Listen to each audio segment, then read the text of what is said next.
You're not tired. At least, not in the way people think. You wake up, you work, you reply, you deliver, you function, and you function so well that no one suspects anything. But there's a moment, there's always a moment, when everything gets a little too quiet. And in that silence, something feels off. Like nothing has weight. Like everything feels empty. Like you're living, but not really there. So you do what you've always done. You stay busy, more work, more scrolling, more distraction, because stopping feels dangerous. The problem is, it works. It works so well that you start believing you're fine, but you're not. There's a kind of suffering that doesn't scream. It doesn't shut you down. It doesn't stop you from getting out of bed. It just empties you slowly.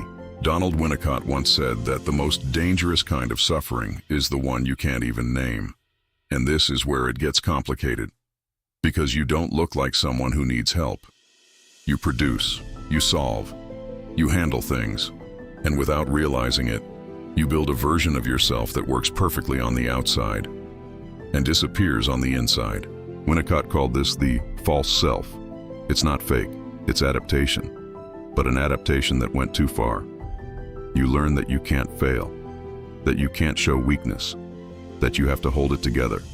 So you become that person, someone who handles everything, always, and no one sees the cost, because the cost doesn't show up in public. It shows up when you're alone, in that strange emptiness, in the lack of motivation you can't explain, in the feeling that nothing really reaches you. So you try to fix it the obvious way, by doing more. But the more you do, the less you feel, and the less you feel, the more you need to do. It's a perfect cycle, too perfect. Seneca wrote something that feels like it was written for today. We are busy, but not with what truly matters. Here's the uncomfortable truth. You're not living, you're functioning. And those are not the same thing. Marcus Aurelius said, "Look within." But no one ever taught you how to do that.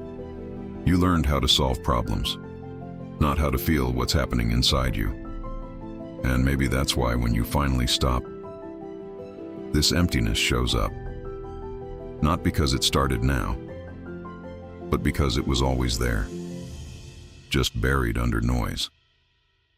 The point isn't to become someone else. The point is to realize you may have drifted too far from who you are, and that doesn't get fixed with more effort, or more discipline, or more productivity. It changes when you stop running, even if it's just for a few minutes, even if it's uncomfortable, even if you don't know what to do yet. Because the first step isn't changing your life, it's seeing it clearly, and that alone already changes something. Epictetus said it's not what happens to you that defines your life, but how you respond to it. So here's the question. Are you going to keep functioning, or finally start living? If even a small part of this felt like you, you're not on autopilot anymore. And that is rarer than you think. See you in the next video.